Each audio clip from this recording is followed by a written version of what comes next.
బ్రతుకు ఘనతలకు కారణంగా మారాలి. ఎందుకో తెలుసా? నీ దేవుడు నీకు ముందుగా దాటిపోతున్నాడు.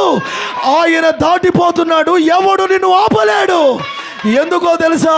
నీ దేవుణ్ణి ఆపగలిగిన వాడెవడు లేడు. నిన్ను ఆదుకోవడానికి వస్తున్నవాడు ఆయన, నిన్ను లేవనెత్తడానికి వస్తున్నవాడు ఆయన, నిన్ను ఘనపరచడానికి వస్తున్నాడు, నిన్ను తలగా నియమించడానికి వస్తున్నాడు. ఆయనను ఆపగలిగిన వాడు లేడు. ఆయన కోసం బ్రతుకుతున్న నిన్ను ఆపగలిగిన వాడు లేడు.